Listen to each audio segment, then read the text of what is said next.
Hello Houston, this is Jason Hammond, the Outreach Science Manager and Life Science Educator here at the Children's Museum Houston. I am inside Kitropolis, inside the Office of Electricity, here to welcome you to our kickoff day for our Light Up the Holiday Wonder Week, brought to you by Reliant Energy. For this activity, I'm going to talk about heat transfer and insulation. Reliant would like to remind you that you can save on heating and cooling costs if you insulate your house using the material above me. Now, I'm saying heat and insulation at the same time. The activity we're going to do today, I am going to insulate a block of ice to keep it from melting quickly. It'll still melt, but it will last up to 4 hours just sitting in a box, not refrigerated, not in the freezer, sitting in the sun. So insulation really works, and it really helps to keep things either warm or cool. Before we get to that though, let's talk a little bit about heat transfer.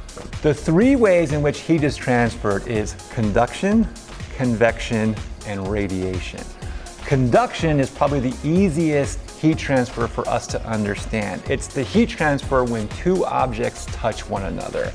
We have all done this before, accidentally touching a hot stove. When your finger touches that hot stove, the heat being generated from the gas or electricity of the stove transfers to your finger, it burns your finger, and you go, "Ah, that hurts," and you move your finger away quickly. Heat transfer can happen in many ways with conduction, and I'm going to show you one way in a moment. Convection is a little harder to understand, and it's a little harder to demonstrate. But basically, convection is the heat transfer between fluids being gases or liquids. So heat transfer between water and air or something like that.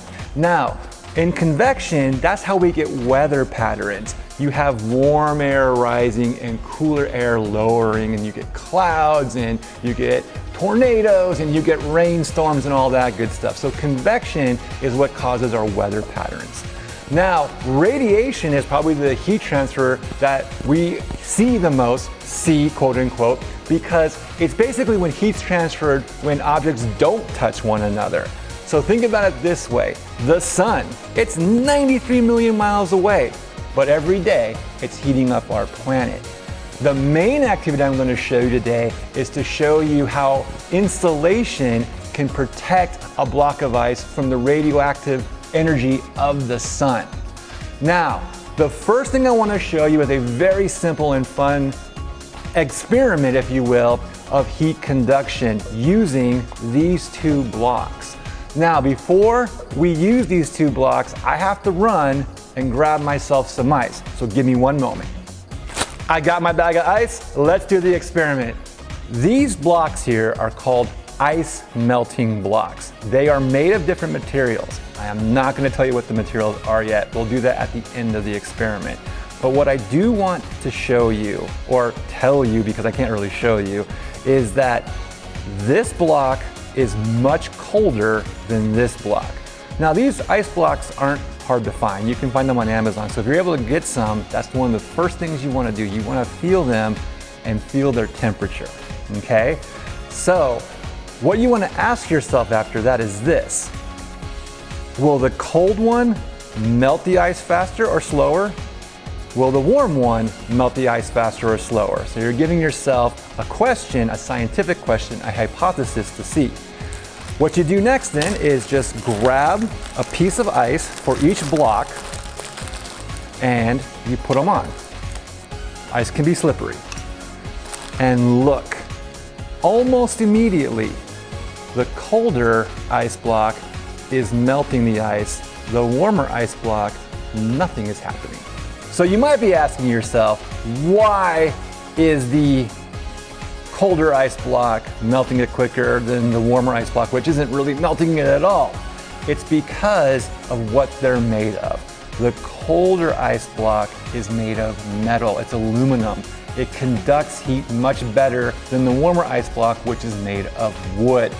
Another interesting thing, it's absorbing the cold. So you can feel it getting colder, this one, and this one is staying the same temperature.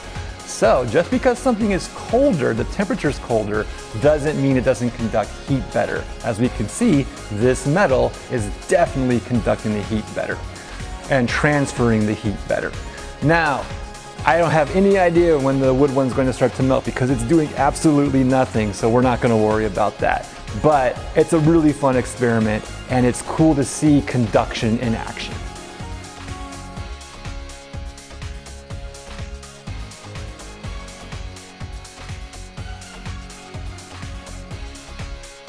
That ice block experiment is pretty fun, huh? If you can get your hands on a couple of those, it's a fun experiment to do over and over again. You can also grab other materials in your house and see if they transfer heat faster than other materials. Kind of cool thing to do. Now we're gonna go ahead and make an insulation box. And you can see over here, I've already started creating my insulation box. So the first thing you're gonna need is a box. Shoebox is really good, and being able to take the lid on and off is also very good. You're also going to want to grab yourself some aluminum foil. You want to get some tape, and then various insulation materials. You can use what you want. I'm going to go ahead and use some cotton balls, some bubble wrap, some felt sheets, and some packing peanuts that you find in the packages you receive. First step you want to do with this insulation box is you want to cover the outside of the box, not the inside, the outside of the box with aluminum foil. Now you might be thinking to yourself, wait a minute, Mr. Jason, you just told us in the ice blocks that aluminum is a heat transfer. But there's a big difference right here. You see how it can reflect the light? That's going to do the same thing with the sun. It's not going to absorb it, it's going to reflect it off. So we're actually going to get less heat getting into the box. That's why you want to have a good top, because it seals it in as well then, and you won't get any of the heat coming through the sides. Very simple thing to do. All you got to do is grab your tape, grab your aluminum foil, and just make sure you get it on all sides. I have one side bare here that I'll show you how to do it. Let's start that. So what you want to do, like I said, is grab a piece of aluminum foil, and you're going to go ahead and tuck it in to the inside of the box, just on the top though, just on the top. Okay, you're going to flip it over. Now you might notice, that little bit right there is peeking through. So you might have to just move it over a little bit and tuck it like that into the corner. Okay, just tuck it into the corner and then lay it flat on that side. Now, what is the tape for? It's to hold everything in place. So I'm gonna grab a piece of tape and I'm gonna show you right here. You tape that down right there and it's not gonna go anywhere, okay? So we're gonna go ahead and do that. And then I'm just gonna flip it over this way and I'm gonna put some tape right here. And I folded the corner of that piece of tape, so I'm gonna get another piece of tape. And like that, okay? Just so it holds it down. You don't want it going anywhere. Now, big problem. We have this piece showing. So you're gonna have to get another one and do that as well on this side. So grab another sheet of aluminum foil. Okay, and then all sides. The inside does not need to be insulated with the aluminum foil. Now it's time to insulate the box. First thing we're gonna do is this. We're gonna take some foam sheets and we're gonna put them on the bottom. Now you might notice I have 2 blocks of ice over here, 1 and 2. 1 block of ice I am going to put inside my insulation box. The second block is going to be on the outside so that we have a comparison on how they will melt.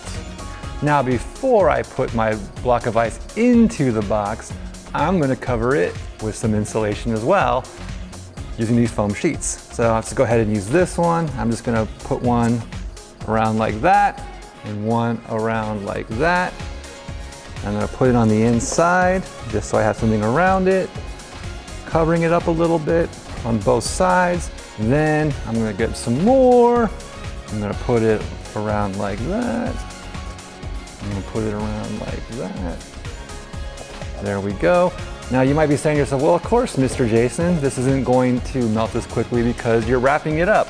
That's what insulation is, and that's the whole point. We wanted to get it wrapped so it doesn't melt as quickly. We want this to last, like we said, 4, hopefully 5, maybe 6 hours, who knows. Now once we have that in, it becomes a little bit more fun. Grab some cotton balls, and we're just gonna put them on the side.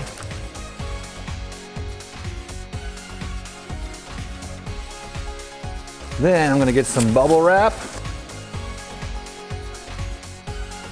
Then I'm gonna get some more felt.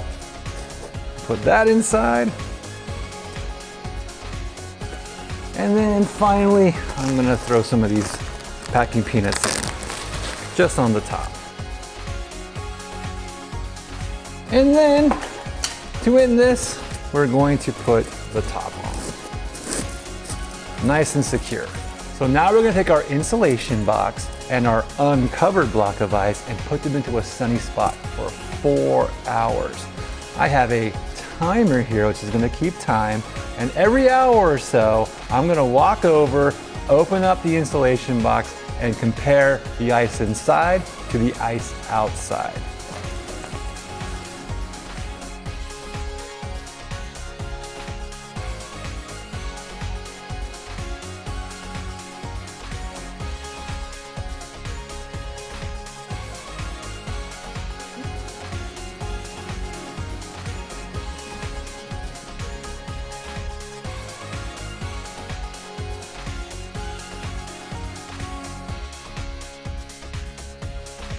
Thank you for joining us for this fun activity. I hope you have as much fun creating an insulation box as I did showing you how to make one.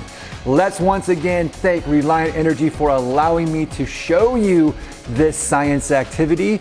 And if you are watching this on YouTube, please hit the subscribe button. If you do that, you will be notified of all of our fun science activities, the songs that we put up, the Mr. Oh wow moments, all the good stuff that we have. Also, if you make a really cool insulation box, go ahead and take a picture of it and post it to our social media. That includes Facebook, Instagram, and Twitter. We have it all. Once again, I am Jason Hammond. I want to thank you for joining me. I hope you're having a great day, and I hope to see you soon. Thanks a lot, and bye for now.